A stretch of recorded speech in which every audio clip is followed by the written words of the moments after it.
Espinito de Luis Ariel Rey. Con este tema iniciamos nuestra edición del día de hoy de Venezuela Siempre, Siempre Venezuela, llevándoles a ustedes información, comentarios, noticias, música, entrevistas, todo lo que tiene que ver con Venezuela y su migración a lo largo y ancho del mundo. Esto lo hacemos con mucho cariño, mucho respeto, a través de esta señal 1400, 1400 AM de La Voz de la Gran Colombia y otras emisoras que se conectan con nosotros. Buenas tardes, Nancy. Buenas tardes, Alan, y buenas tardes a toda esa amable audiencia que está ahí en este dial, en el 1400 AM, La Voz de la Gran Colombia, de nuestras redes sociales oficiales en Facebook, en Instagram y en Twitter, y en la página web www.siemprevenezuelaweb.com, en enlace con La Voz del Río Arauca 1110 AM. Saludar en el control máster al señor Víctor Márquez y a Roberto Alexis Rojas, en las redes sociales a Alex Maneses, y en la producción a Vanessa Chacón. Alan Peralta con registro nacional 0715 y quien les habla a Nancy Pacheco con registro nacional 0713 del Colegio Nacional de Periodistas seccional norte de Santander. Bienvenidos a esta primera ronda informativa en Siempre Venezuela, Venezuela Siempre es Noticia. Alan, y con ese tema, fin de semana, ¿no? Sí, fin de semana también. ¿Y fin de semana? ¿Fuerte, caliente? Y también bastante informativo porque... Movidito. Sí, lo último pues, lo que habíamos comentado en el programa esta mañana en la edición Aruba, hablábamos de la venta irregular, totalmente ilegal, antipatriótica y sobre todo de bastante dudosa procedencia hecha por el gobierno de facto de Nicolás Maduro sobre la refinería de República Dominicana. Venezuela vendió el 49% de las acciones que poseía en la empresa Refinería Dominicana del Petróleo, PDV, un activo del Estado venezolano que en primer lugar para poderlo vender usted, eso no es como vender su apartamento, vender su casa o un terreno, eso es vender una empresa propiedad del Estado y como toda empresa propiedad del Estado... Algo que no le pertenece a usted. No le pertenece a usted, es sometida a ciertas condiciones, entre ellas la consulta a la Asamblea Nacional, en este caso pues la que ellos tienen, debían haberla consultado. En segundo lugar, un veredicto de la Procuraduría General de la Nación y sobre todo una aprobación implícita por parte de la Contraloría de la República. Todo esto se lo pasaron por el forro de los chavistas. Hicieron lo que le dio la gana, vendieron la empresa y no conforme con eso la vendieron desvalorizada, es decir, la compraron en 130 millones de dólares durante el gobierno de Hugo Chávez Frías y la vendieron en 83 millones, perdiendo el 30% del valor la empresa. No solamente eso, agarraron ese dinero y es para pagar bonos de la deuda que ellos mismos emitieron y generaron y que tiene contra la pared a la industria petrolera venezolana. Vendieron estos recursos para pagar deudas. Ahora uno se pregunta, ¿y quiénes serán los beneficiarios de estos pagos? ¿Quiénes recibirán estos pagos por encima, privilegiados por encima de otros acreedores de la República y en contra de PDVSA? ¿Quiénes son los beneficiarios? Allí esas son respuestas que no da el Estado, esas son respuestas que el chavismo calla, porque si uno se pone a ver la lista de beneficiarios del pago de estos bonos, se va a encontrar con sorpresitas como el hecho de que algunos de ellos pertenecen a la élite del gobierno, es decir, se pagan y se dan el vuelto. Y esta circunstancia va en contra de los intereses de la propia República y sobre todo también en contra de los intereses de un país que ve cómo se siguen robando los bienes del Estado, se sigue haciendo negocios, malos negocios con los bienes del Estado y salen muy orondos diciendo y confesándolo después de que el hecho ya está consumado. Y lo más curioso ante esto, Alan y audiencia, es el hecho de que ni siquiera se tomaron la delicadeza de mirar por cuánto fue la compra de esa empresa para poder dar un valor de venta. Claro, es que ni siquiera esa negociación la revisaron. La negociaron a precio de remate, como cuando usted dice, bueno, ese mueble cuesta 800, pero yo lo voy a vender en 600. Sí, o sea, no me sirve, ya no me funciona, pero vamos a venderlo porque necesito un recurso. Pero eso lo decide usted como privado, esto no lo puede hacer así, de esta forma, cuando se trata de un bien público. Ahora yo quisiera ver que los dormidos de la Contraloría salgan a decir algo, yo quisiera ver que la Procuraduría salga a decir algo, y quisiera ver si el orondo presidente de la Asamblea Nacional, Jorge Rodríguez, que se la pasa hablando tanto de soberanía, va a salir diciendo algo. porque resulta que ni siquiera ellos, que son del mismo gobierno, los notificaron, les participaron en la negociación, o si sabían son cómplices de un delito, porque esto está previsto en la Constitución y las leyes. No se pueden ofrecer ni vender, vender, enajenar o grabar bienes del Estado sin la autorización de la Asamblea Nacional. No lo hicieron, incursionaron nuevamente en un delito. Y uno dice, bueno, y estos son los mismos que están pidiendo que les regresen monómeros. Estos son los mismos que hablan de que les regresen Citgo. Por favor, si así actuaron con la refinería en República Dominicana, imagínense cómo actuarían con otros bienes que son más preciados y que tienen más recursos. Hace años ya hubiesen liquidado monómeros, hace años ya hubiesen liquidado a Citgo. Y es ahí donde radica digamos, el embrión de la corrupción, una situación de verdad bastante lamentable.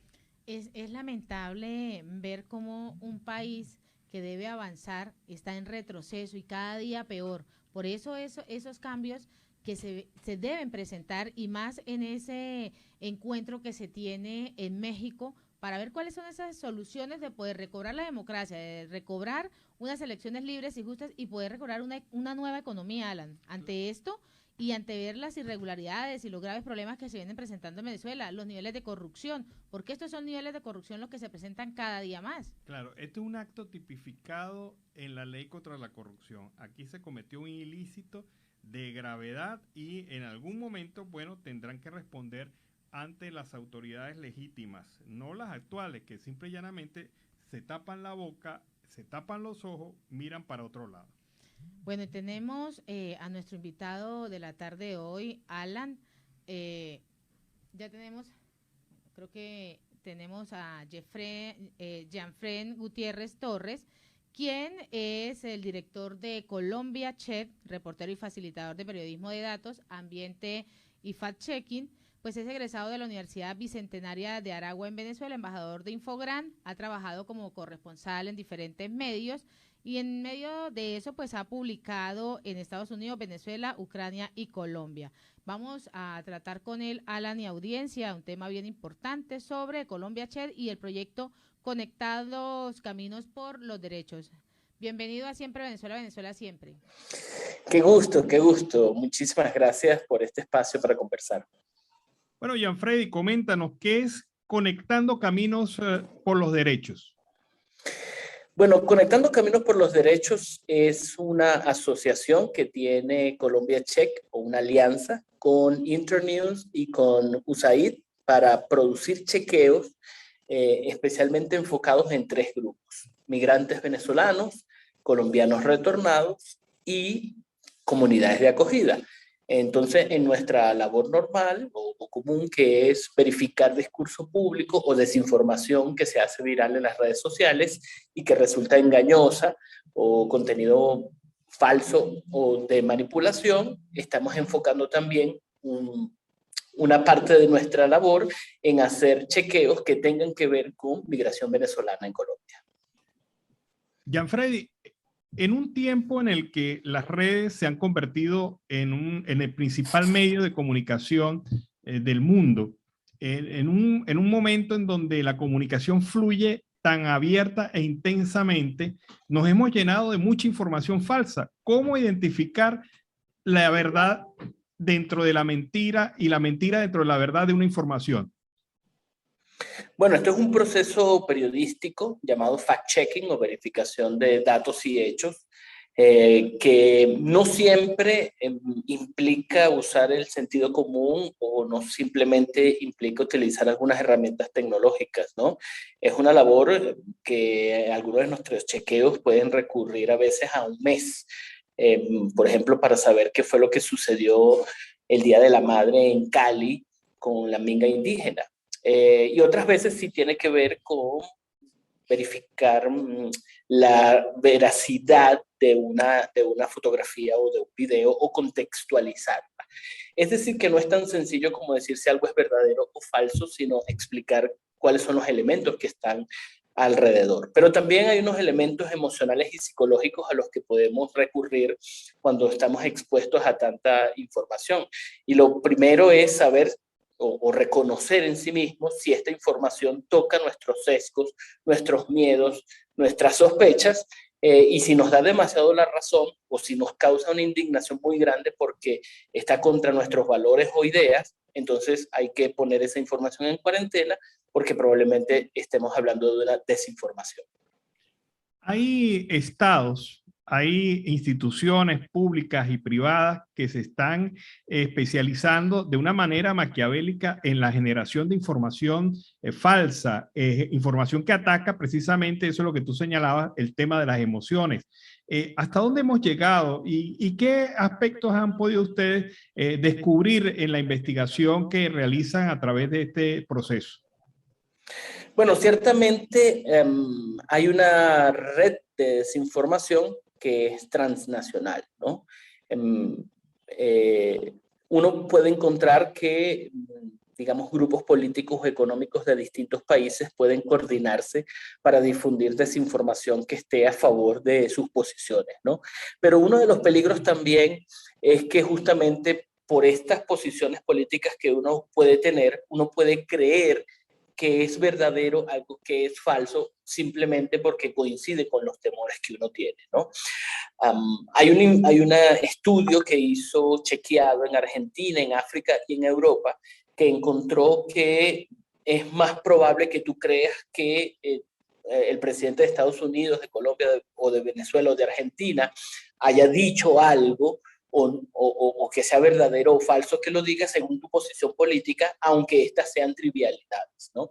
Entonces tenemos dos problemas. Sí, existen estados o instituciones que publican desinformación, engaño, propaganda, pero también estamos expuestos a creer cosas que nunca dijeron justamente por este ecosistema, digamos, nocivo que existe. Jeffrey, expliquémosle un poco a la gente y a ese migrante venezolano de qué se trata el papelógrafo. Bueno, Conectando Caminos por los Derechos, como le estábamos diciendo, es publicar verificación sobre desinformación que tiene que ver con migración, pero también que tenga que ver con intereses que tenemos los migrantes en Colombia, ¿no? Como el acceso a los derechos, qué está pasando con el estatuto, qué va a pasar con el PEP, etcétera, ¿no? O más recientemente, si los venezolanos son responsables del aumento o de la existencia de la inseguridad o de la criminalidad en distintas ciudades, ¿no? Y para eso también recurrimos, no solo para difundir nuestros chequeos en nuestra página web, a distintas estrategias fuera de línea para llegar a comunidades migrantes que no necesariamente están conectados o que no usan Internet, digamos, como los usuarios de Colombia Check, que es entrar en nuestra página web o en las redes sociales. Entonces creamos un audio boletín y un papelógrafo.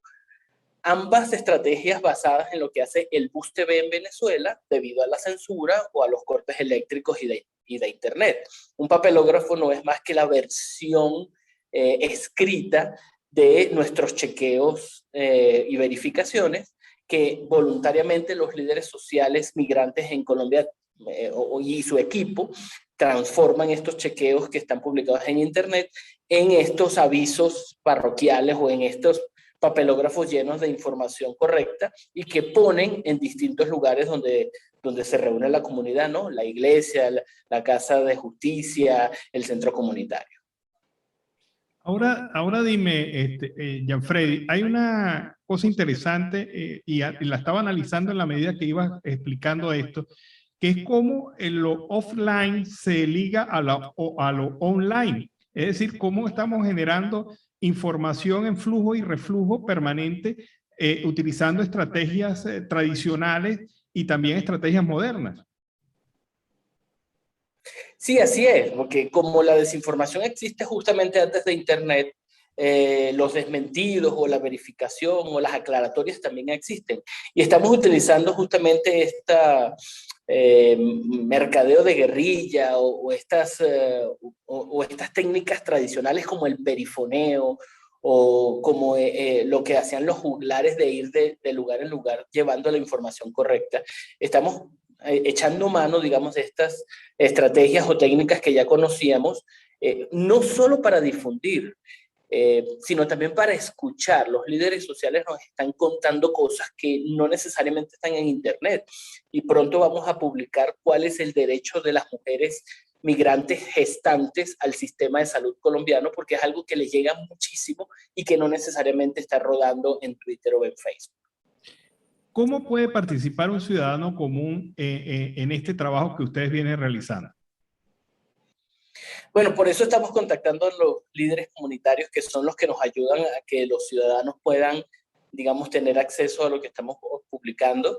Y además escuchar y participar, ¿no? Entonces estamos tratando de llegar a 8 ciudades de forma directa, pero tenemos en nuestra página web colombiacheck.com están publicados los chequeos y estamos también publicando un mock-up o un micrositio especializado para nuestro proyecto de Internews, de Conectando Caminos por los Derechos, para que cualquier migrante o cualquier colombiano retornado o cualquier ciudadano colombiano pueda tener acceso a las verificaciones que tienen que ver con migración venezolana.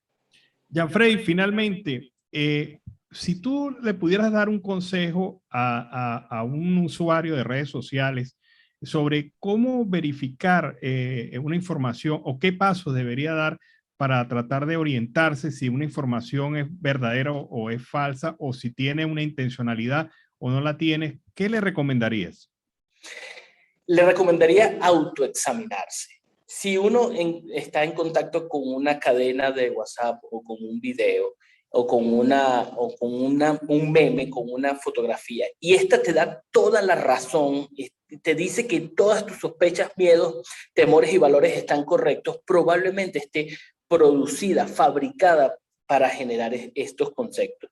Además, hay que tener cuidado con los videos de YouTube que utilizan letras amarillas o que utilizan grandes titulares como lo que se quiere ocultar, lo que no quieres que se sepa. Transmítelo antes que se borre. Probablemente es una manipulación. Y sin desmeritar, digamos, el esfuerzo de algunas personas, el 99% de los audios de WhatsApp suelen tener información mezclada que no siempre es adecuada, igual con las cadenas de WhatsApp. No son los medios que comúnmente se usan para transmitir información creíble. Bueno, muchas gracias, Gianfredi Gutiérrez. Con él hemos estado conversando sobre esta iniciativa que vienen desarrollando a través de Colombia Check, denominada Proyecto Conectando Caminos por los Derechos. Muchas gracias, Gianfredi. Muchísimas gracias a ustedes. Seguimos en Siempre Venezuela, Venezuela siempre es noticia. Y niños venezolanos en situación de refugio recibieron donaciones de diplomáticos de Guaidó en Perú. Pues estos niños venezolanos del refugio Sin Fronteras, ubicado en el distrito San Juan de Lurigancho, en Perú, recibieron donaciones de los representantes diplomáticos de Juan Guaidó en ese país. Entre los insumos habían cunas, colchones, ropa y juguetes. Esto es lo que ha venido informando el Centro Comunicacional Nacional. Este donativo que entregaron pues va a beneficiar directamente a los más pequeños, varios recién nacidos que llegaron a Perú huyendo de la crisis que atraviesa Venezuela y por la falta de ingresos pues no, sus padres no han podido acceder a comprarles la ropa, sus abrigos, sus cunas. Esto fue lo que dijo Carlos Escut, nombrado por la Asamblea Nacional electa en el año 2015 como embajador de Venezuela en Perú. Bueno, pero ahora yo me pregunto, ¿todavía ejerce esa representación a pesar del cambio de gobierno en Perú? Yo, de verdad que, o sea, ¿todavía el gobierno de Perú lo reconoce? Es la pregunta. Es la pregunta. Entonces, de verdad, tenemos que consultar eso, sí, porque obviamente si ellos todavía siguen ejerciendo la representación de Venezuela ante Perú, pues hay algo atrás, algo de fondo que todavía desconocemos, porque no pareciera que la representación de Pedro Castillo, el nuevo presidente de Perú, estuviera dispuesto a reconocer al representante de Guaidó por encima del representante de Maduro. Pero bueno, vamos a investigar esto, vamos a hablar con nuestro corresponsal allá en Perú para que nos explique, nos cuente algo sobre esta situación. Y en otro orden informativo, la cifra de trabajadores de la salud fallecidos por COVID-19 llegó a 736. Pues la ONG Médicos Unidos de Venezuela informó el día de hoy que la cifra de trabajadores de la salud fallecidos por COVID-19 alcanzaba una cifra de 736 tras registrar 14 muertes desde el 10 hasta el 19 de agosto. Se recibe la información de estos 14 nuevos fallecimientos de personal de la salud con criterios para COVID-19, para llegar así a esta cifra que es totalmente alarmante. Voceros oficiales anuncian 3.859 en total. Basta de indolencia, no queremos contar con más fallecidos, queremos contar con más vacunados. Esto es lo que viene dando la ONG en la cuenta en Twitter. Bueno, y un trabajo preocupante publica hoy la prensa del Estado Lara, la prensa diario del Estado Lara. 68% de los docentes universitarios podrían dejar las aulas. Y esto según el informe del Observatorio de Universidades. Señala que más de la mitad de la plantilla de profesores universitarios evalúa dejar sus puestos ante la galopante crisis y las políticas gubernamentales que asfixian a este sector, desmejorando su calidad de vida. Por otra parte, se indica que el mejor sueldo que puede recibir un docente universitario es de $11 mensuales en la categoría docente titular con estudios de doctorado. Imagínate tú, alguien con un doctorado ganando $11 al mes. Estamos hablando, al cambio de Colombia, a casi 400.000 pesos. Ese sería el mejor salario en Venezuela para un profesor con doctorado y en la categoría de docente titular.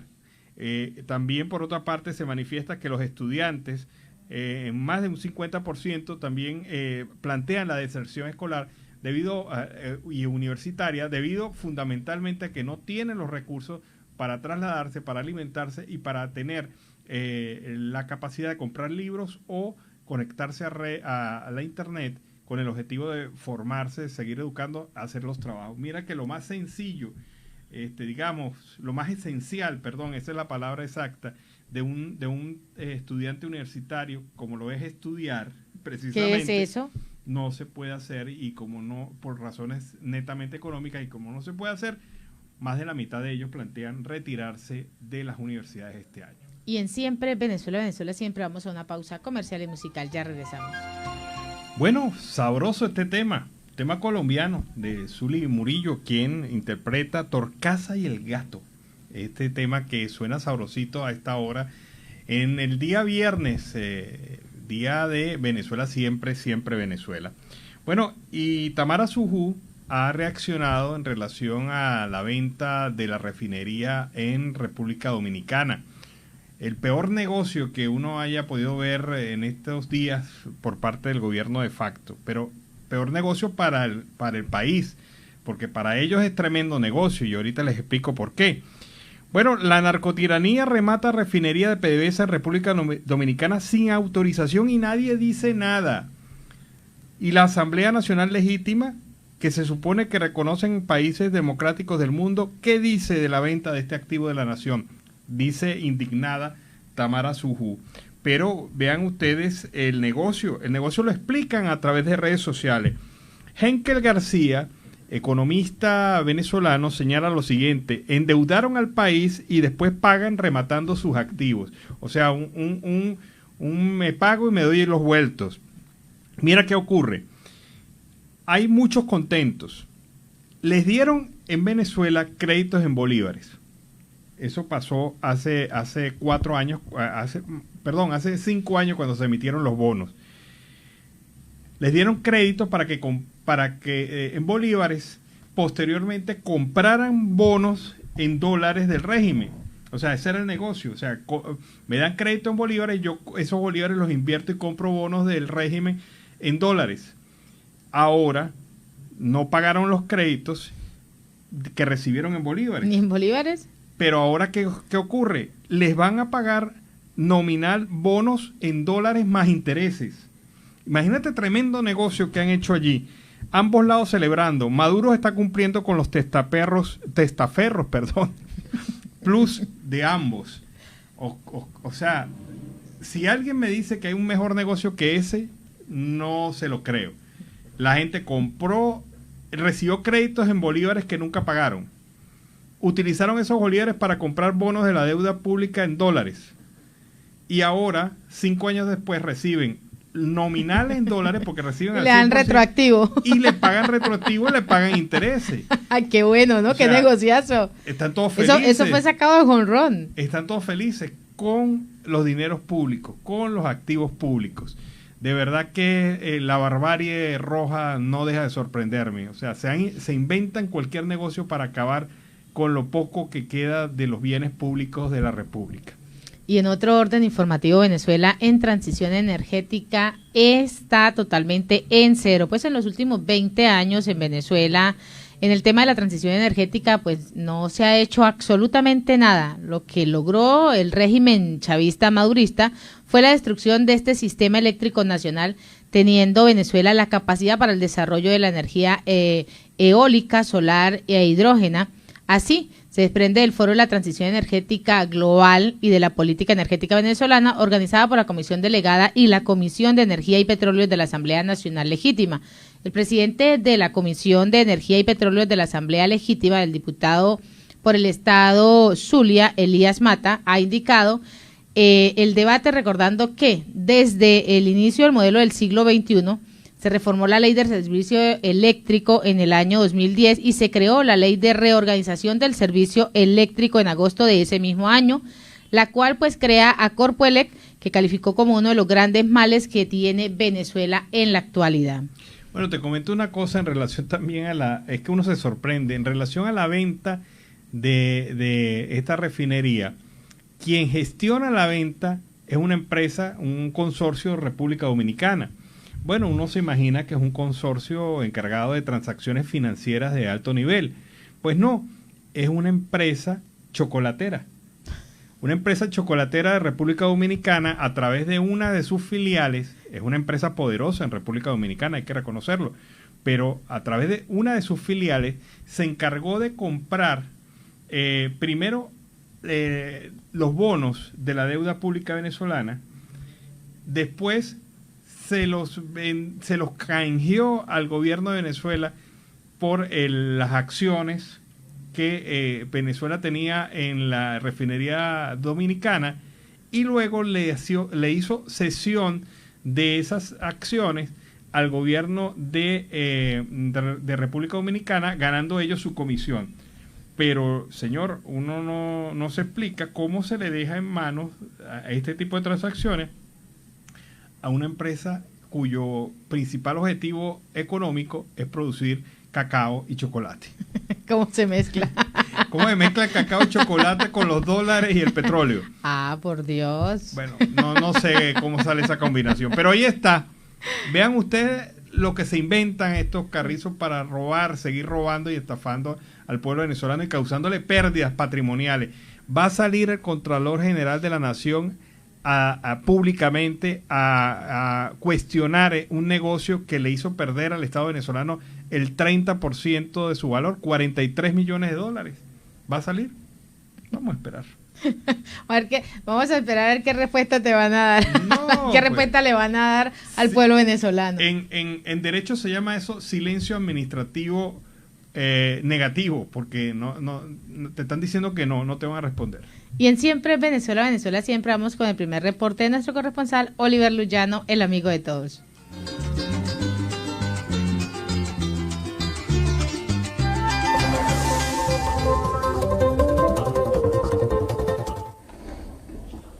¿Qué tal, amigos de Siempre Venezuela? Desde esta zona de frontera, desde Arauca, reporta para ustedes el amigo de todos, Oliver Luyano, guariqueño y de Saraza. Bueno, mis amigos, nosotros seguimos en este recorrido y hoy estamos sentados aquí en esta encuentro con un venezolano de allá del estado Lara. Se trata de don Evaristo Crespo. Bueno, don Evaristo, quiero agradecerle por compartir con nosotros su historia para Siempre Venezuela. Bienvenido. Bueno, gracias por todo y aquí estamos presentes para apoyar lo que es un programa Siempre Venezuela y también sus actividades donde se pueda. Bueno, don Evaristo, coméntenos, ¿cuánto tiempo tiene viviendo aquí en Arauca? Yo aquí en zona de frontera Arauca llegué en el 2017 y tuve un buen tiempo por acá. Fui hasta mi tierra otra vez y arreglé unos asuntos y después regresé y hasta ahorita estoy en el 2021 y todavía estoy aquí en Arauca trabajandito por ahí, lo que se consigue. Coméntenos, ¿a qué se dedica o a qué se dedicaba usted allá en el estado Lara, en Barquisimeto? Bueno, ya lo principal que yo me dedicaba era un fondo caprino que es de mi familia, pues, yo lo represento, allá en la zona de la cría, ¿no? Y también a la agricultura, también tenemos una finca para sembrar maíz, caraota y auyama, se siembra mucho allá. Y también mi profesión que yo tengo es de albañil constructor. ¿Cómo están las condiciones para el trabajo del agro, de la agricultura allá en Barquisimeto? Bueno, las condiciones están ahí esperando que se mejoren más, porque ahorita la situación está fuerte y hay mucho que siembra es con el rublo de la lluvia, así como lo hacía yo. Pero ahorita está duro porque la situación ha cambiado mucho, pues. No vamos a echarle la culpa a nadie, sino que ha cambiado, eso es mundial. Ha cambiado y entonces lo hemos un poco atrasado para desarrollar nuestro proyecto que tenemos. Y entonces por eso allá la agricultura está a media. Y todo lo demás, construcción, eso está a media también porque no hay muchos recursos y entonces eso disminuye mucho el suministro para trabajar en lo que uno está haciendo. Aparte de eso, no hay insumos, ¿verdad? Para la construcción, en el caso de la construcción, el cemento, la cabilla, todo eso se puso difícil. Sí, está difícil porque parece que la mano de obra, la presión, todo eso genera mucha escasez. Mano de obra, la presión, todo eso genera mucha escasez, ya que no hay importaciones, de todo lo que hay en producto nacional y eso no rinde. Y lo que sale, bueno, eso lo tiene el gobierno para sus obras y para obras privadas es muy difícil que se consiga. Ahora, ¿por qué decide venirse aquí a Arauca? En Arauca me vine porque aquí está una hija mía, viviendo con su esposo, está aquí, se vinieron, ellos están jóvenes todavía, y se vinieron porque la situación era apremiante, no digamos que era crítica, pero sí hacía necesario un traslado, ¿no? Por lo menos los niños pequeños que tienen, por el asunto de las enfermedades. Nosotros vivíamos en una zona rural y era difícil salir porque el transporte y eso y la medicina no se conseguían y si se conseguían eran caras y entonces por ese motivo nos venimos buscando mejoría, pero estamos entre aquí y allá. Van y vienen, ¿no? Sí, nosotros vamos con nuestras familias allá.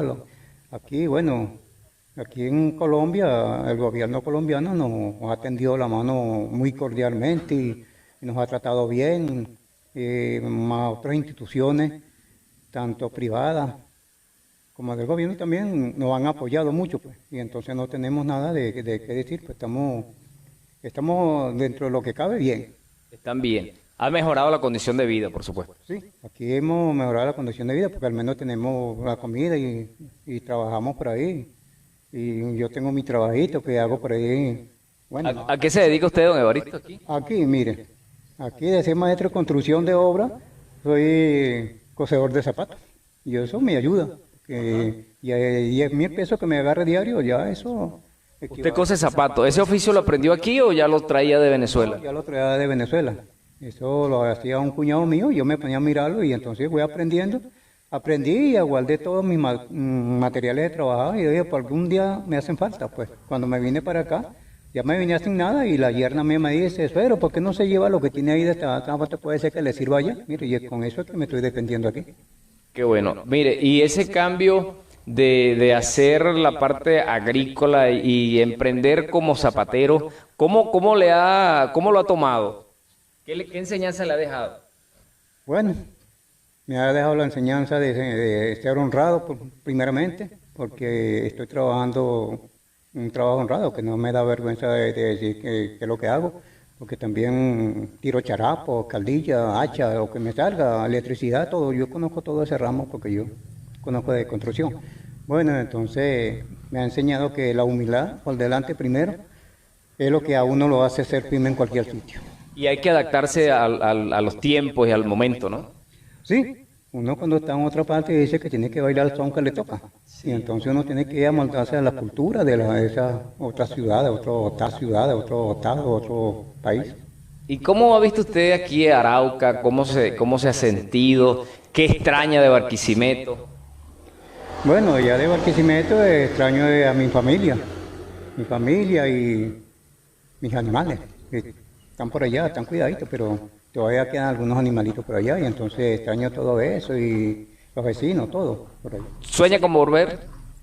Sí, muy pronto voy a para allá. Yo no vengo aquí a residir permanente, así a vivir para siempre, sino que hasta que el gobierno nos ayude y nos diga el gobierno hasta aquí. Bueno, va. Bueno, don Evaristo, quiero agradecerle por su amabilidad de compartir con nosotros en Siempre Venezuela. Bueno, gracias a ustedes por la entrevista y por tenernos en cuenta aquí los venezolanos que estamos en frontera. Ahora, ¿y dónde está ubicado usted con su taller de zapatería? Yo tengo aquí, donde estoy viviendo con la hija mía, aquí en la vereda Monserrate, Brisas de Monserrate. Bueno, en Brisas de Monserrate, allá puede ubicar a don Evaristo Crespo para que le repare sus zapatos. Gracias, don Evaristo. Mis amigos, nosotros seguimos recorriendo las calles, buscando más historias para compartir con ustedes, que sabemos que ayudan de motivación, inspiran a otro hermano venezolano, ver el esfuerzo, ver cómo alguien que estaba dedicado a una actividad agrícola como cuidar el ganado y toda esta parte, ahora ha emprendido en otra actividad que la asume con muchísima humildad. De verdad, mis amigos, es un placer desde acá, desde esta zona de frontera. Reporta para ustedes el amigo de todos, Oliver Luyano, guariqueño y de Saraza. Bueno, y don Evaristo es un ejemplo, un Sí. señor ya de edad avanzada que sigue progresando y que dice humildad por encima de todo. Me parece que es el tremendo mensaje que deja para toda la migración. Y bueno, muy rápidamente comentarles que otra vez se ensañaron contra la emisora hermana Radio Fe y Alegría. En este caso fue en la seccional de Guasdualito, en donde la emisora fue robada en su malla de la torre de transmisión, o sea, quedó fuera del aire. 620 AM Radio Fe y Alegría en Guasdualito, pero como siempre, a Fe y Alegría alguien se la tiene casada. El gobierno de facto se la tiene casada porque es increíble que en toda emisora de Fe y Alegría que se tenga montada en el país, siempre ahí le pasa caen, ¿no? algo, Ahí siempre pasa. les caen. Bueno, y los trabajadores de Kimberly-Clark era una empresa de origen transnacional que operaba en Venezuela, pero que fue expropiada. Esta gente salió a protestar. Escuchemos las razones de la protesta de la gente de Kimberly-Clark y sobre todo la situación que están viviendo actualmente los trabajadores. Ok, mira, mi nombre es Delvis Marín, soy trabajador de acá de la empresa Kimberly-Clark Venezuela. Tengo 9 años en la empresa. Hace más de un mes el presidente mandó una comisión a investigar la empresa por el supuesto desfalco que teníamos los trabajadores, cuando el desfalco lo tiene el gerente general de la empresa. ¿Por qué? Nosotros por convención colectiva nos dan un combo que ahorita en este momento es lo que nos cubre el sueldo, porque nosotros no percibimos ningún sueldo aquí dentro de la empresa. A nosotros nos pagan con los combos. Él salió a decir que eso no los regalaba a nosotros, eso no nos regala. Ese es el pago de nosotros, como tal. La comisión que el presidente mandó, la señora Egle Sánchez se dio a la tarea de cercenar las puertas, de cerrar la puerta, porque lo dijo aquí delante de los presos. Nosotros cerramos puertas. Ella porque es diputada de la Asamblea. ¿Ve? Entonces, está trancando al trabajador ahorita que está en casa por motivos de pandemia, por motivos de que el gerente general no le da la gana de tener al personal aquí que labora en planta, sino solamente a los que él necesita para poder cometer su fechoría.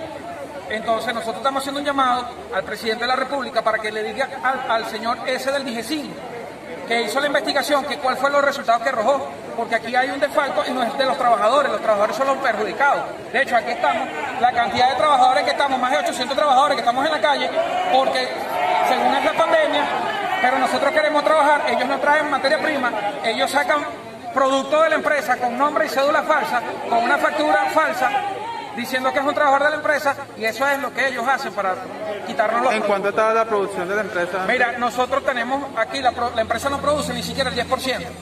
¿Por qué no produce el 10%? Porque no hay materia prima, porque ellos todo lo que la empresa produce, que venden, se lo quedan, no compran ni devuelven la materia prima, no reponen materia prima, no reponen inventario de repuestos para las máquinas, entonces salen a decir que es que el trabajador tiene a la empresa chupada. No, no es el trabajador, son los que están ahorita en la administración nueva, que es el señor Carlos Mata Cedeño y la señora Yosenay, junto con la señora Egle Sánchez. Entonces ellos son los que están defalcando a la empresa, no el trabajador, porque nosotros lo que hacemos es venir para acá a vender nuestro esfuerzo. Ahora nos va a quitar... Bueno, hay que aclarar dos cosas en relación a esta empresa Kimberly-Clark. Fabrica papel de baño. Y has de creer, esto es increíble lo que dice este señor, que les paga su salario en papel. O sea, su salario no es dinero. Su salario es... Llévese cuántos paquetes. Llévese unos X cantidad de paquetes para suplir su salario. Qué tristeza. Entonces la gente se lleva su paquete y tiene que salir a revenderlo en la calle para poder tener efectivo para poder comprar la comida. Pero esta es la verdad verdadera. O sea, ellos son los trabajadores de una empresa que fue expropiada, que era en su momento la líder del mercado en Venezuela y que ahora es una triste empresa que representa apenas el 10% de lo que producía en el momento que fue expropiada. Y que a sus trabajadores, en vez de pagarle en efectivo, le pagan con papel. Le pagan con papel toalé. Imagínate tú. Y en Siempre Venezuela, siempre vamos a una pausa comercial y musical. Ya regresamos. ¡Ey! Las cartas sobre la mesa. Más clarito para dónde. Mayra Tovar se los puso a la pareja y le dijo, si usted no quiere que los cachos lo pongan medio sentados, tranquilícese, hermano. Le llega Navidad antes de tiempo. No.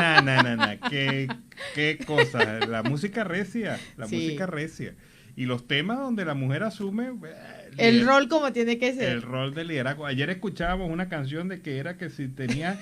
que si el hombre llegaba tarde, ella también tenía el derecho a llegar tarde. Sí, claro. También. Si se iba a rumbear, hágale. Bueno, ¿cuál era el problema? Mayra Tovar, las cartas sobre la mesa. Seguimos con más información. Así iniciamos esta segunda hora en Siempre Venezuela. Venezuela siempre es noticia a través de este dial, el 1400 AM, La Voz de la Gran Colombia.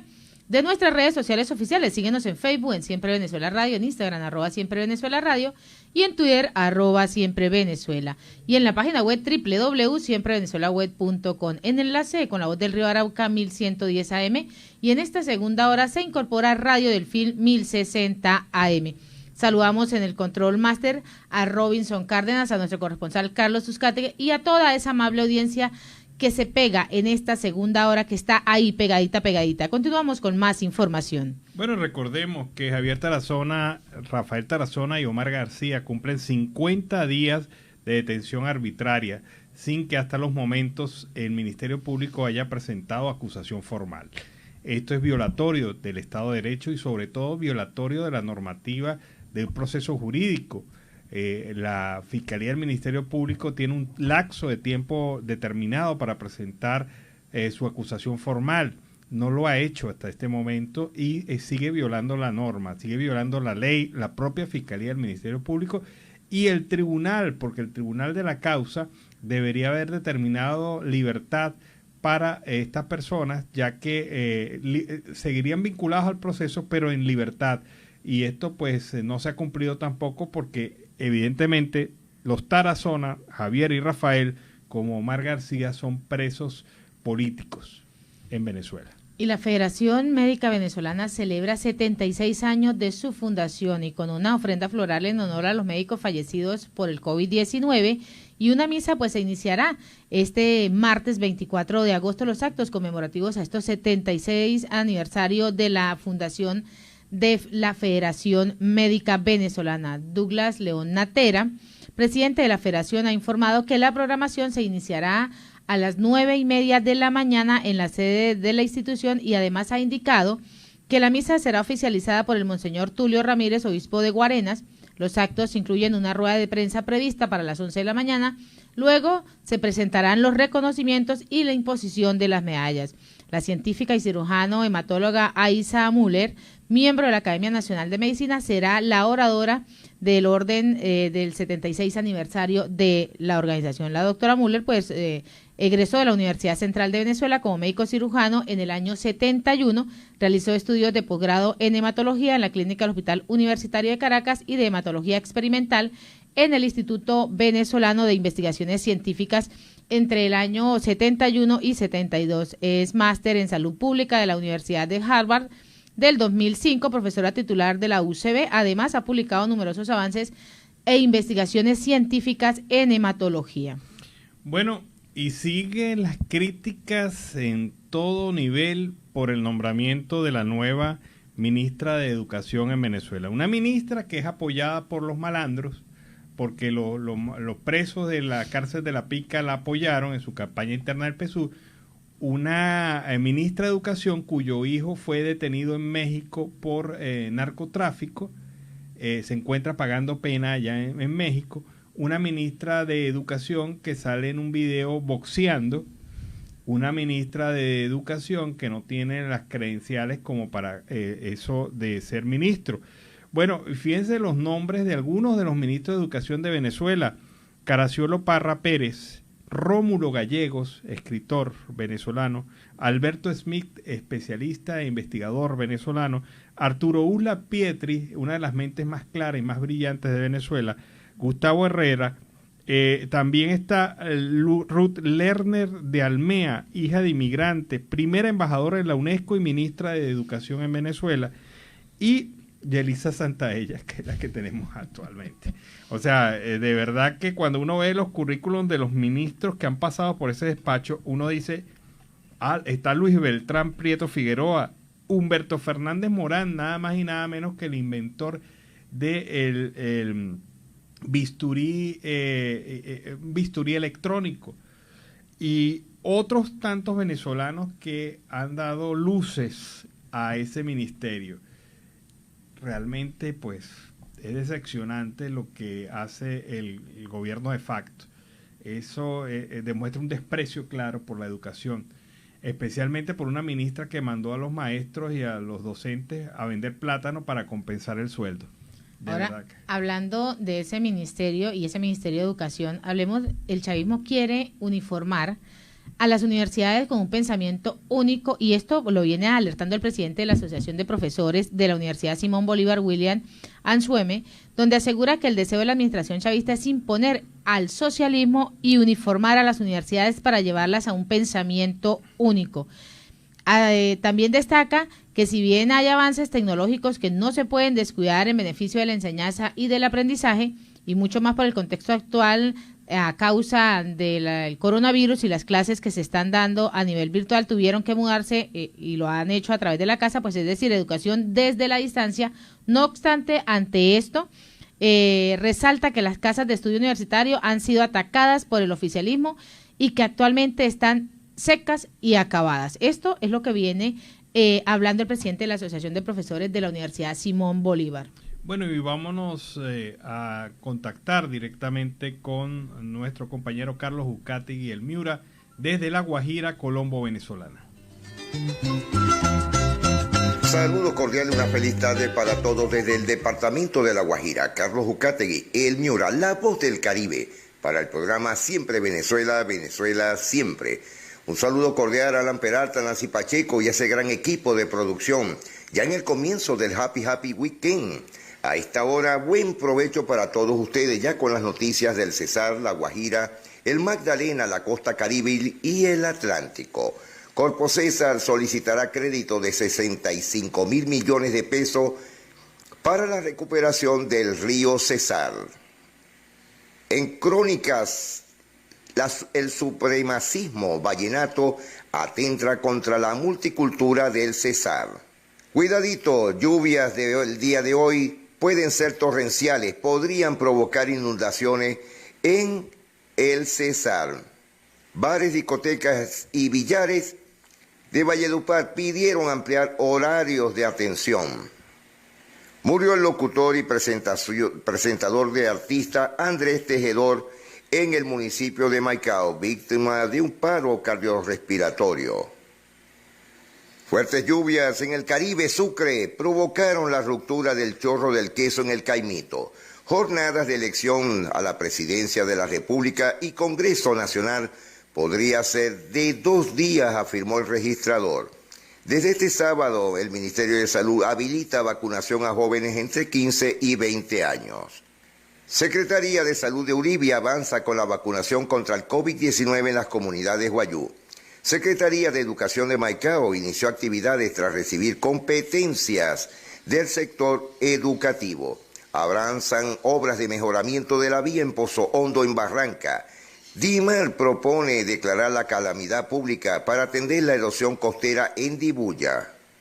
La Guajira tendrá 39 docentes capacitados por el MICTIC a nivel avanzado de programación para niños. Caen 3 extorsionistas en el Cesar y La Guajira, entre ellos 2 funcionarios del IMPEC.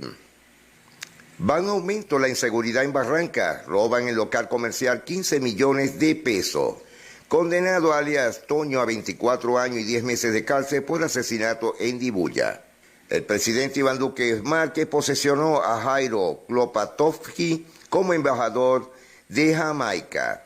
Autoridades electorales piden misión exploratoria con miras a una observación electoral de la Unión Europea para el 2022. Gobierno da luz verde a ley para que los cruceros entren a Colombia. El primer desembarco será el 24 de agosto en Cartagena. Tras testimonios, Colombia buscará abogado internacional para defender a los mercenarios detenidos en Haití. Consejo de Estado admitió tutela que busca invalidar fallo de nulidad electoral contra el gobernador Nemesio Roy Garzón.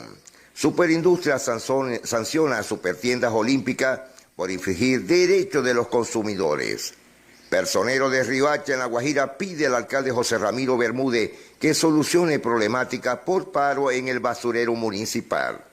Hoy, 20 de agosto, Tecnoglass tocará la campaña en la apertura de NACDAX en Barranquilla. En cultura, el Carnaval de Barranquilla cautivó a la Feria de las Flores. Más presencia de fuerza pública en sitios críticos, anuncia la Alcaldía de Soledad en el Caribe. Suspendida y sellada obra en el fuerte de San Sebastián del Pastelillo. Como siempre, la polémica alcaldesa Claudia López lo dijo claro: ni hacen ni dejan hacer. Dura respuesta de Claudia López por críticas a su posición sobre migrantes. Kavak y Farad debutan con éxito en Cincinnati. Alcanzan los cuartos de final. Fenalca lo dijo claro: en julio se confirma la recuperación del comercio. Crisis ambiental: se desbordaron los ríos Buritaca y Huachaca en Valledupar. Cotización del dólar en Colombia cerró en 3.876, en promedio de 14.81 por encima del TRM de hoy viernes. Según la empresa Aire, el Magdalena es el campeón de robo de energía. En Santa Marta hoy jornada de pruebas PCR gratis para los amarios. Realizan jornada de atención integral a migrantes en Barranca, La Guajira. En el Parque Romero Gámez fue el escenario donde las diferentes dependencias de la administración municipal, orientada por la Oficina Asesora de Planeación, presentaron su oferta de servicios y brindaron una atención integral orientados en sus deberes y derechos y dando respuesta a las inquietudes, afiliación a CISBEN y EPS, vacunación para niños y adultos, entre otros que los migrantes acudieron. Fueron más de 200 personas entre adultos y niños que acudieron al llamado, quienes participaron durante todo el día en diferentes actividades y se recrearon a través de la música, el arte, juegos lúdicos y deportivos. La Secretaría de Salud y Educación, la Casa de Justicia, el ICBF, la Casa de la Cultura, Biblioteca y Ludoteca, oficinas del CISBEN, Fundación Save the Children y la Oficina de Gestión Social, fueron entre otras algunas de las entidades que hicieron presencia.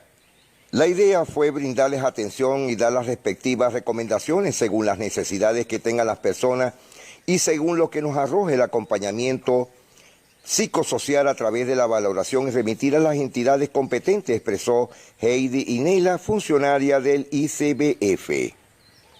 Se inicia torneo de patinaje con más de 700 participantes en Cartagena. Violencia contra las mujeres creció durante la pandemia. Exitoso primer mercado campesino regional en San Juan del Cesar.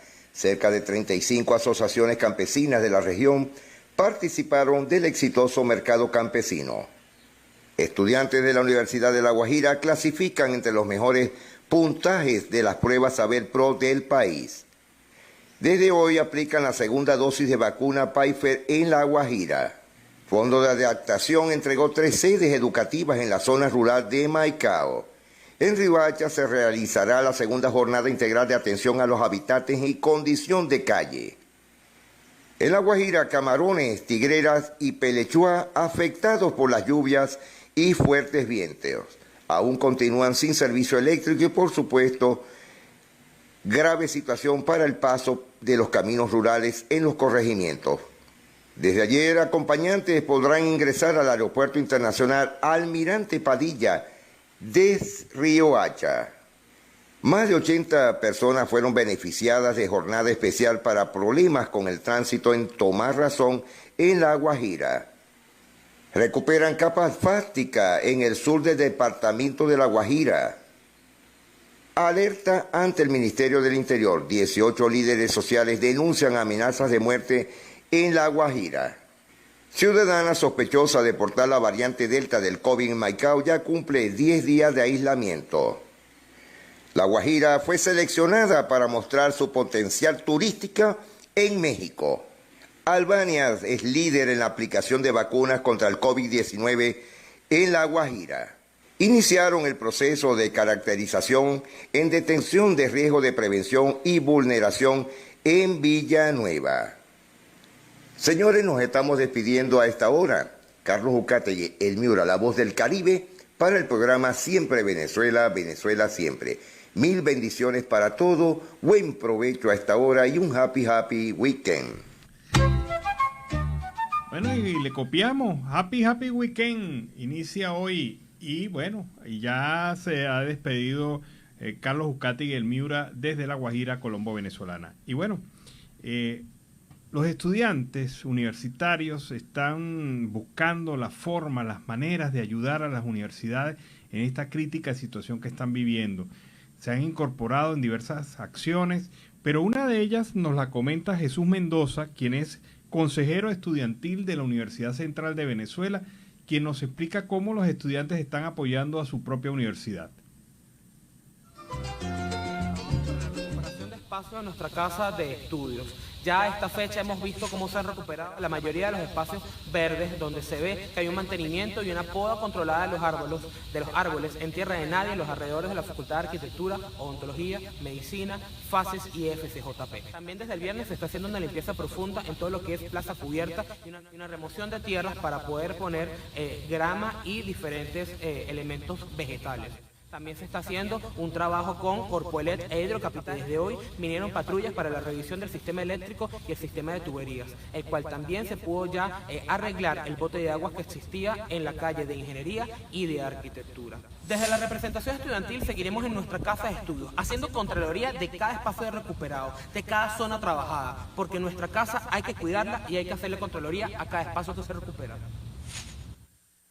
Bueno, interesante esto, son los propios estudiantes los que están participando en las labores de recuperación de las universidades. Lo mismo ocurrió en la Universidad Nacional Experimental de Táchira. Tengo entendido que lo mismo está ocurriendo con la Universidad del Zulia, la Lisandro Alvarado en Barquisimeto y también la UNEYES en Barinas. Y eso es lo que están buscando también, hacerle limpieza a la Biblioteca Nacional, que está también en un total deterioro y abandono. Sí, y que son los centros de cultura.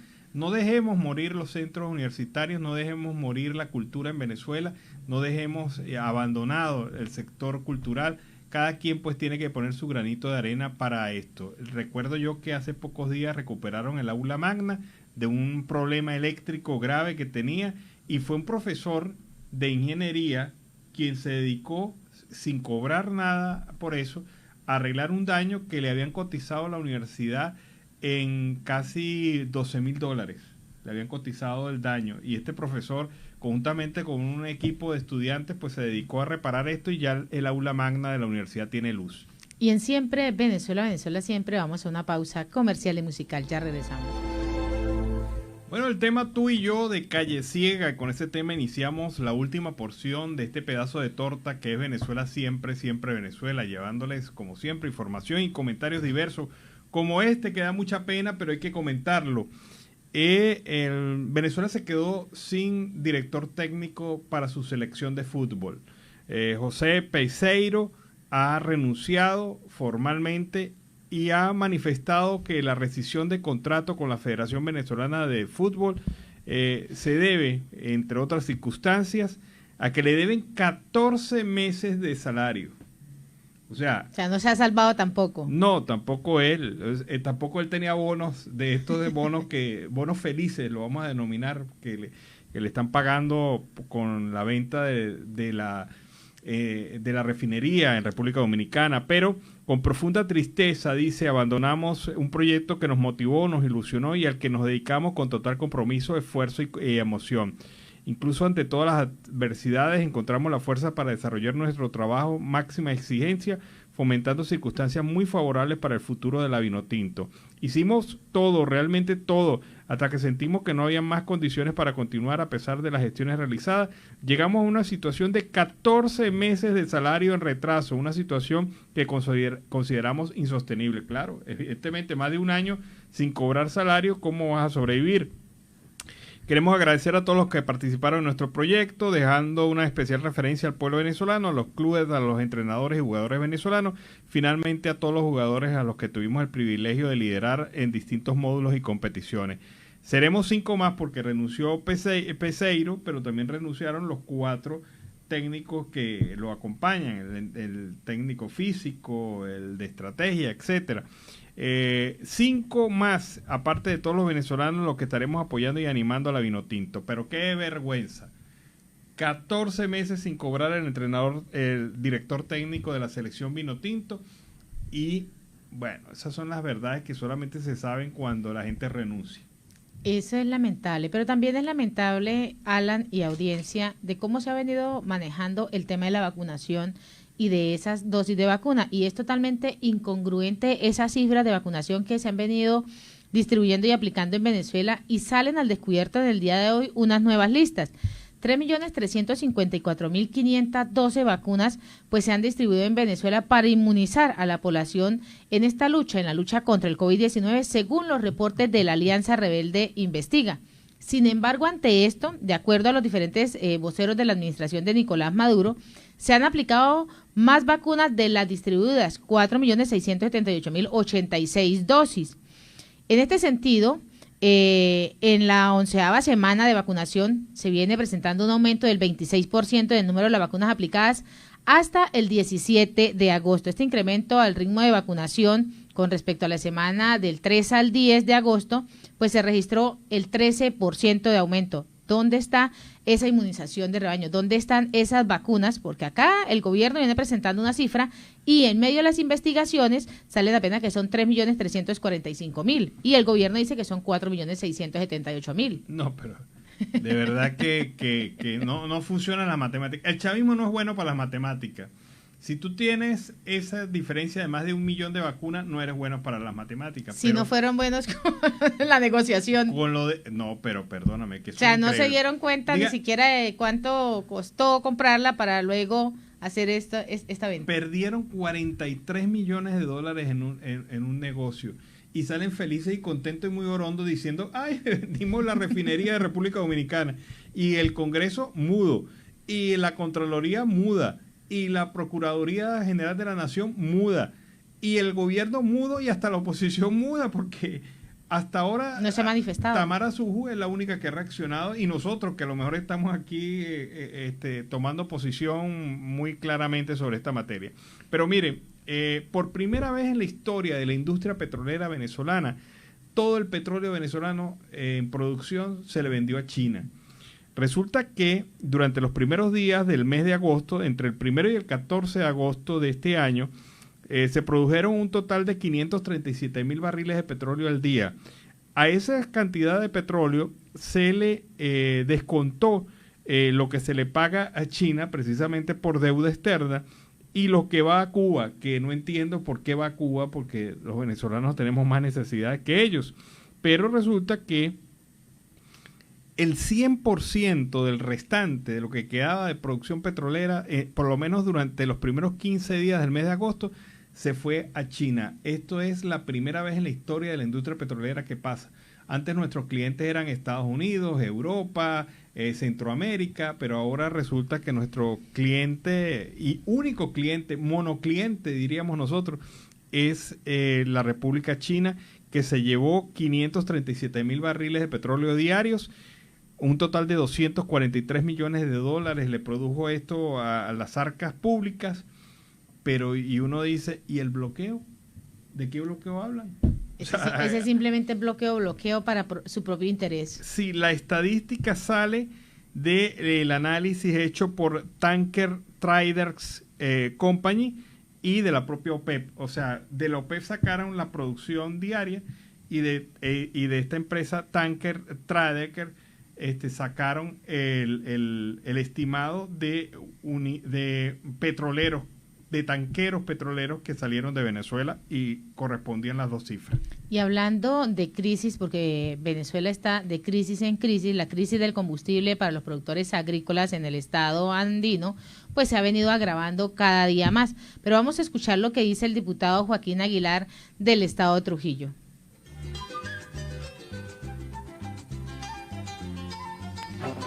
Es noticia. El diputado de la Asamblea Nacional, Joaquín Aguilar, alertó que los productores trujillanos padecen la falta de gasolina. Los productores del campo trujillano viven pariendo por gasoil y gasolina. El combustible no solo es necesario para transportar la mercancía, también lo necesitan para la producción. Las bombas de agua y los tractores también necesitan combustible. El campo trujillano está repleto de pequeños productores que tienen sus 350 y tienen sus Toyotas de batea y que evidentemente los tienen paralizados. A veces pasan 3, 4 y hasta 5 días solo para que les den 30 litros de combustible. Pero eso sí, la Guardia Nacional, la policía y los enchufados diversos, esos sí consiguen combustible. El diputado manifestó que seguirán luchando por un cambio y un país democrático donde la producción nacional sea prioridad. Es noticia. Bueno, el tema es que los productores no son prioridad. La prioridad de este gobierno es Cuba.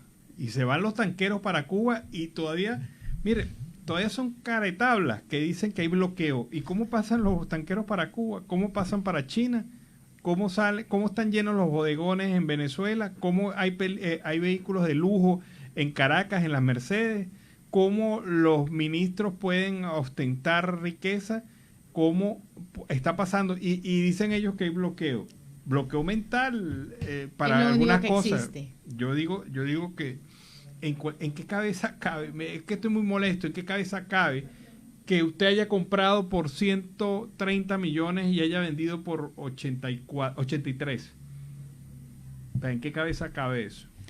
Y en Siempre Venezuela Siempre vamos con el segundo reporte de nuestro corresponsal Oliver Luyano, el amigo de todos. ¿Qué tal, amigos de Siempre Venezuela? Desde esta zona de frontera, desde Arauca, reporta para ustedes el amigo de todos, Oliver Luyano, guariqueño y de Saraza. Bueno, mis amigos, para este segundo contacto vamos a comentarles algunas de las noticias que hasta el momento recogen los principales portales de noticias de acá de la ciudad. 4 proyectos del SENA fueron anunciados por el director general Carlos Mario Estrada Molina desde la región de Arauca. 4 importantes proyectos para el SENA fueron anunciados por el director general de la entidad Carlos Mario Estrada Molina desde la regional Arauca, como lo son el primer proyecto de sostenibilidad energética en este departamento a través de un sistema solar fotovoltaico, una convocatoria cerrada de Fondo Emprender para los municipios de Arauca y Saravena por un valor de 1.050 millones de pesos cada una. El anuncio del cumplimiento de la primera Tecnoacademia de la Orinoquía en el municipio capital y el lanzamiento del programa de formación Aulas Móviles. Víctimas de Arauquita promueven espacios de desarrollo comunitario. Con el fin de facilitar espacios que promuevan el reconocimiento, la confianza y la cohesión grupal, la Unidad para las Víctimas desarrolla acciones desde la medida de rehabilitación con comunidades receptoras, o en el marco de los procesos de retorno y reubicación en el municipio Arauquita, departamento de Arauca. Alrededor de 60 personas afectadas por el conflicto armado, con el hecho victimizante de desplazamiento forzado. Están participando de la implementación de la estrategia Tejiéndonos, que estamos implementando con las comunidades del centro poblado La Pesquera y Vereda Los Chorros en Arauquita, dijo la directora de la Unidad para las Víctimas en Norte de Santander y Arauca, Joana Helves Ascanio.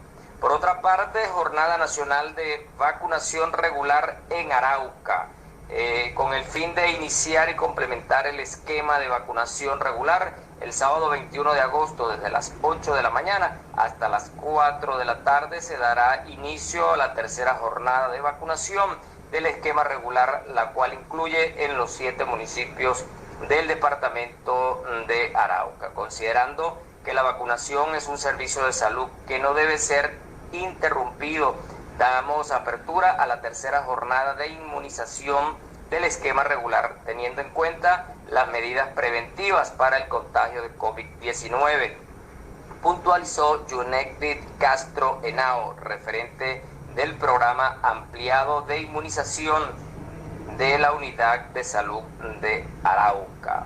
Por otra parte, amigos, tercera dosis contra COVID tiene eficacia del 86% en mayores de 60 años. La empresa Maccabi, que es uno de los 4 proveedores de las vacunas en Israel, presentó los resultados preliminares de la tercera dosis contra el COVID-19 que empezaron a aplicar en ese país a finales de julio, y dice que ya muestra buenos resultados según el ensayo que hizo esta compañía. La efectividad de la tercera dosis es de 86% en mayores de 60 años.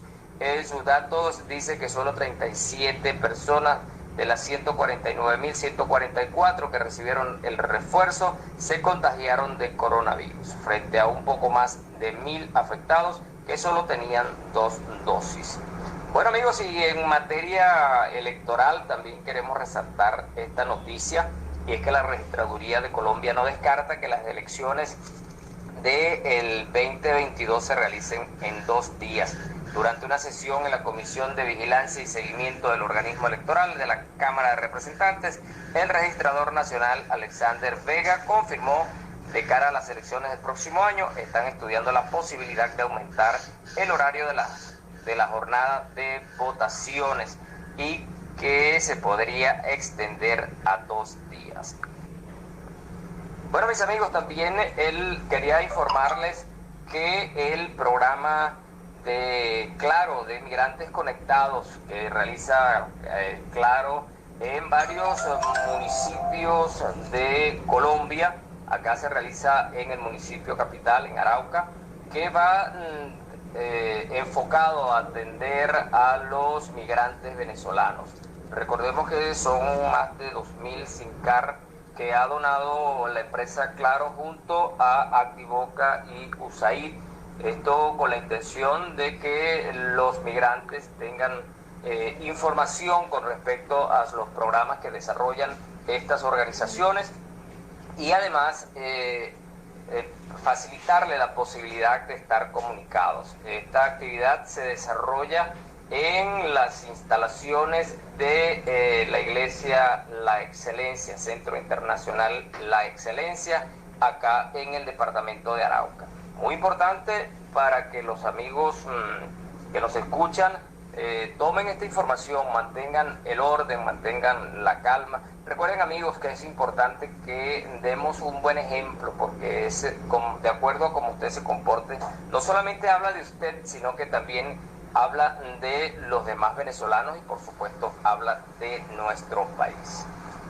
También, amigos, causa preocupación la aparición del hongo negro allá en la ciudad de Mérida.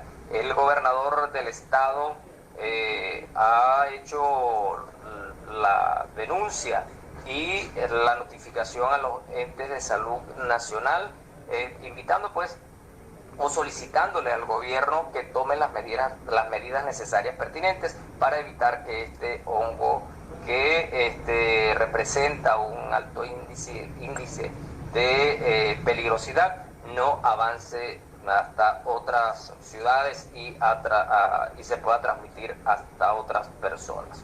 Mis amigos, nosotros continuamos acá en la búsqueda de más noticias, de más historias para compartir con ustedes. Desde esta zona de frontera, desde Arauca, reportó para ustedes el amigo de todos, Oliver Luyano, guariqueño y de Zaraza. Bueno, y fue el reporte de Oliver Luyano desde el Arauca Binacional. Y Selene Soto es una abogada venezolana que conjuntamente con la organización COFAVIC participó en un evento sobre el tema de la violencia de género, la violencia contra la mujer en Venezuela. Y tiene unos señalamientos interesantes. ¿Sabían ustedes que para esta abogada la expresión de violencia contra la mujer es el último resultado de una serie de violencias anteriores? Vamos a escuchar a Selene Soto manifestándose sobre este tema.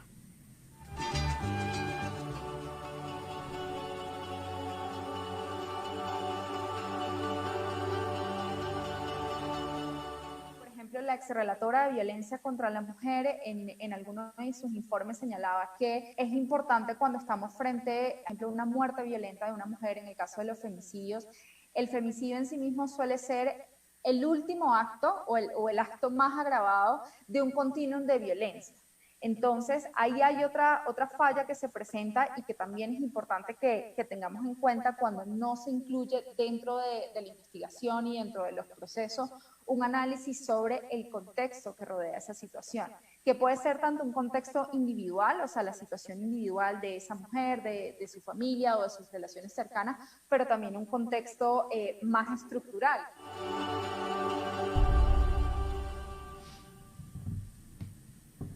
Bueno, así que hay que reflexionar sobre el tema.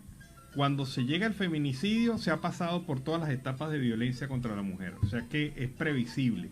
Hay que entender esto y como una realidad para defender a la mujer. Y bueno, noticia de última hora. Seguimos con el suspense. Todavía. La película de Alex Saab se prolonga. Y esto es lo que dice el diario La Nación de Cabo Verde. Dice... Acuerdo del Tribunal Constitucional no será conocido esta semana. Y la foto de Alex Saab. O sea que la película nos llega hasta la próxima semana. Esto está más largo que aquello. Que una semana sin carne, como decimos en Colombia.